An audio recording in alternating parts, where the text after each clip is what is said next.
Terima kasih saudara Anda masih bersama kami. Ribuan pengemudi ojek daring yang tergabung dalam Front Driver Online Tolak Aplikator Nakal atau Frontal menggelar unjuk rasa. Mereka menagih janji Gubernur Jatim menerbitkan keputusan yang mengatur sistem tarif angkutan daring itu. Ribuan pengemudi ojek dan taksi daring berkumpul di Jalan Frontage Routes Ahmad Yani Surabaya. Mereka berunjuk rasa untuk menagih janji Gubernur Jawa Timur Khofifah Indar Parawansa untuk menerbitkan peraturan tarif batas bawah serta jarak per kilometer. Ini merupakan aksi yang ke-6 kalinya. Masa berharap pemerintah segera merespons keresahan para pengemudi ojek daring yang selama ini dirugikan oleh aplikator karena tidak adanya payung hukum dari pemerintah daerah. Poin tuntutannya hampir sama dengan aksi tahun kemarin, tahun 2022 ya. Kita hanya menegaskan untuk segera menerbitkan aturan tersebut pada demo aksi kali ini. Aturan tersebut meliputi tarif dan meliputi tarif dan layanan food. Selain menggelar unjuk rasa di Dinas Perhubungan Jatim, massa juga menyasar Mapolda Jatim dan berakhir di Gedung Negara Geraha di Surabaya. Rahmat Hidayat melaporkan dari Surabaya.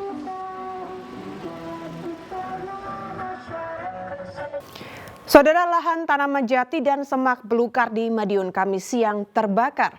Kobaran api nyaris merembet ke permukiman hingga membuat panik warga. Beruntung petugas pemadam kebakaran segera datang. Kebakaran ini terjadi di sebuah lahan jati di Kelurahan Munggut, Kecamatan Wungu, Kabupaten Madiun, Kamis 20 Juli 2023 pukul 1:30 siang.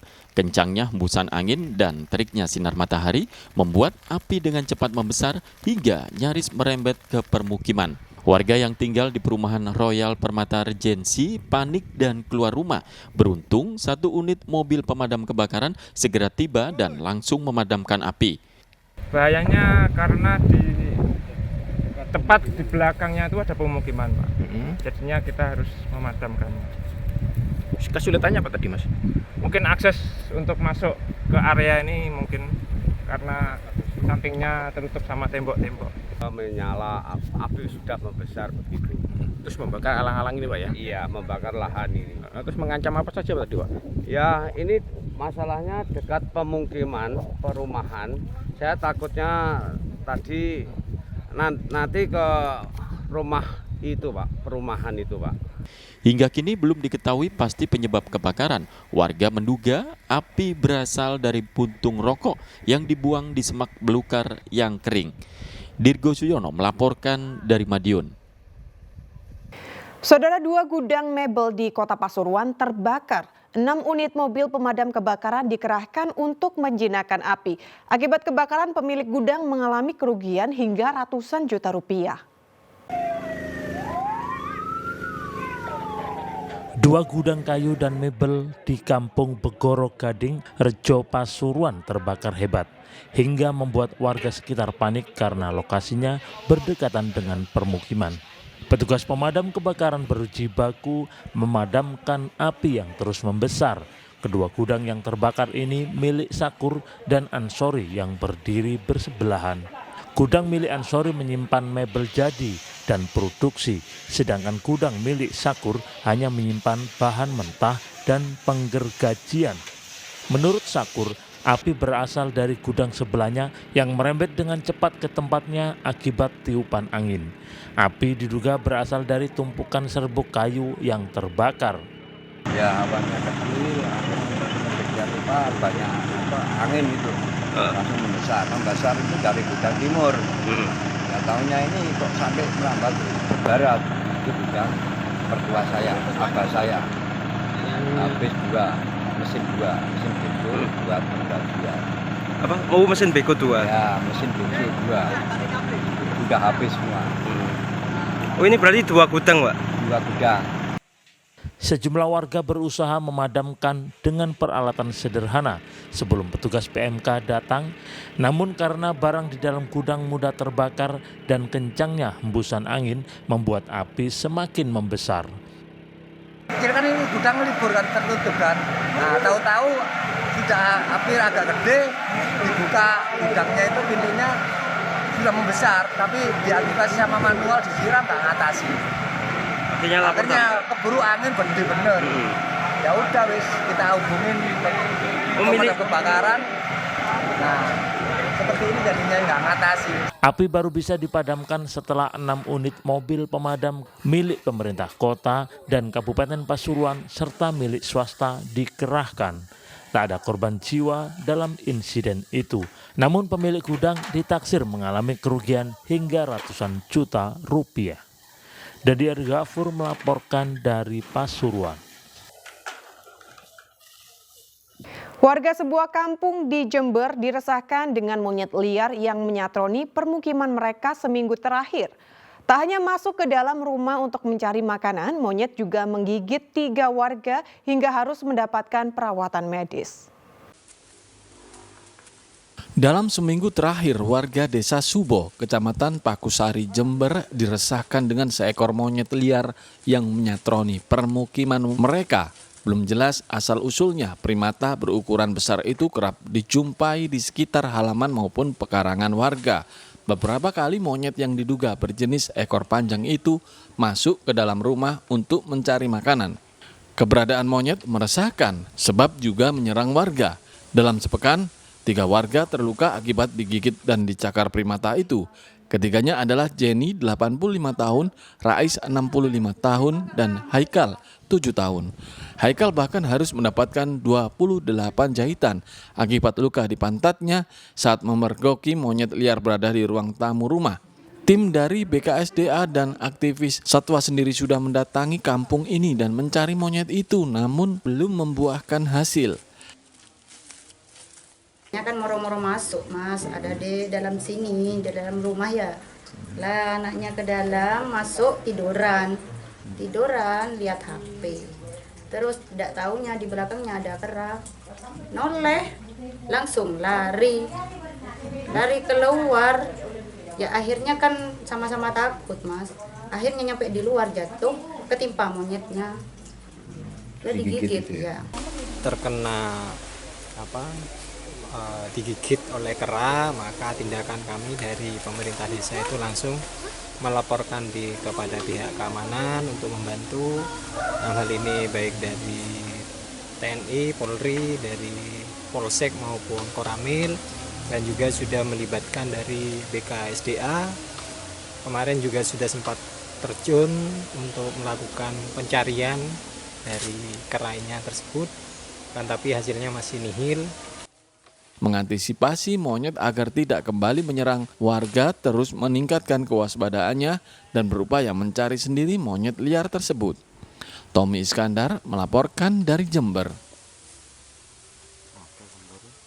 Ribuan warga berdesakan dan saling dorong saat berebut hasil bumi di Ponorogo. Bahkan satu warga sempat terinjak-injak. Meski demikian, warga menikmati acara tradisi desa tersebut dan tidak ada korban luka dalam peristiwa ini.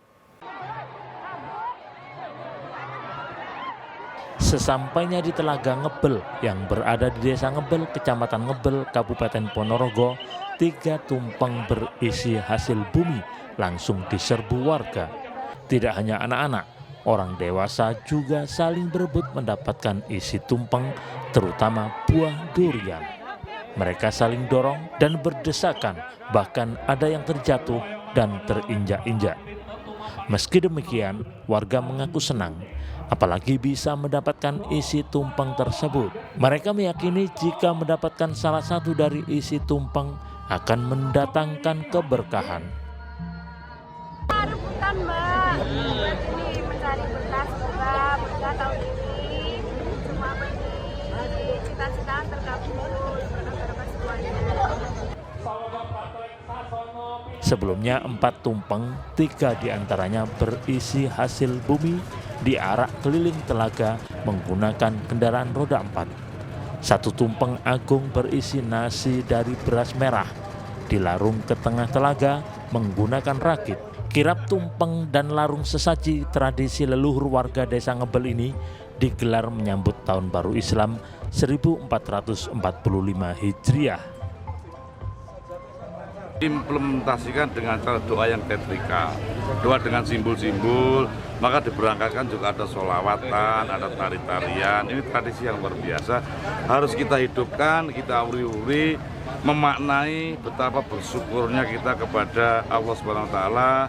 Selain itu, untuk melestarikan budaya Jawa, acara yang dilaksanakan setiap tahun ini diharapkan bisa menarik wisatawan berkunjung ke tempat wisata Telaga Ngebel.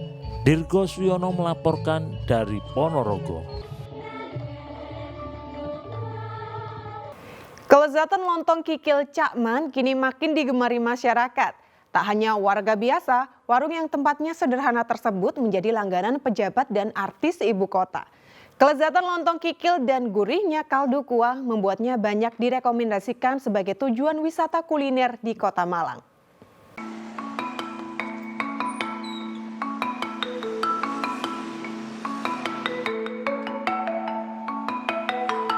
Inilah warung lontong kikil Cakman di Jalan Telogo Agung nomor 55 Kota Malang. Meski tempatnya sederhana, namun warung milik Basori atau lebih akrab dipanggil Basman ini jadi favorit penyuka kikil. Setiap harinya hampir seluruh lontong kikil terjual. Apalagi pada saat jam makan siang atau malam hari selepas maghrib.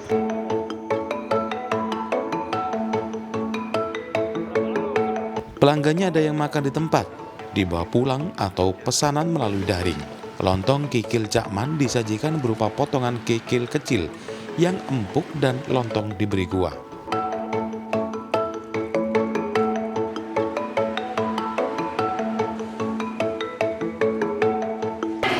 Ya langganan, cuma sering dibungkus.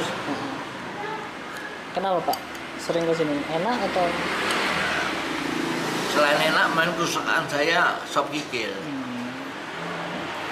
Kalau belum nyoba ya, kalau kita ceritakan kalau belum nyoba, orang mungkin belum percaya. Tapi setelah dicoba, wah mantap. Kalau buat saya pas sih. Menunya, rasanya semua itu pas.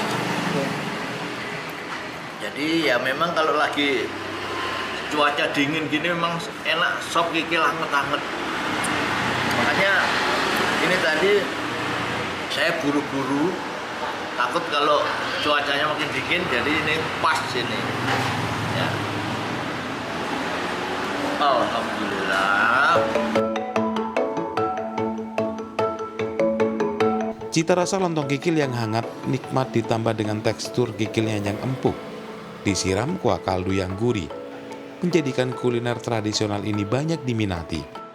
Ditemani secangkir minuman hangat menjadi kombinasi yang pas untuk disantap dalam dinginnya udara Kota Malang. Menurut Basori, kikil yang empuk menjadi karakter cita rasa di warungnya. Nah, yang bikin beda adalah kuahnya yang full rempah tanpa menggunakan santan. 2 tahun yang lalu. Gimana Pak? Dari awalnya viralnya dari Mas Abdi. Terus? Berkembang nyampe ya alhamdulillah ramai sampai sekarang. Oke, Pak, viral kenapa Pak? Unik dengan apa kesannya itu kikilnya yang agak keras gitu, unik kan? Unik yang uniknya itu dari apa minta yang utuh. Jadi semisal kayak gini, kayak apa utuhan gini. Nah, orang-orang seperti itu penasaran kayak apa. Untuk menikmati semangkok lontong kikil ini, pelanggan cukup membayar Rp15 hingga Rp20.000 tergantung ukuran lauknya. Selain lontong kikil, juga ada menu tambahan, yakni nasi babat dan empal. Nur Ramadan melaporkan dari Kota Malang.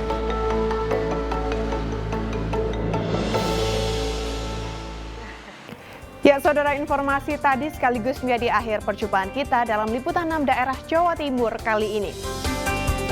Atas nama seluruh kru yang bertugas, saya Imanderi Sasmita mengucapkan terima kasih atas perhatian Anda. Selamat beraktivitas dan salam SCTV.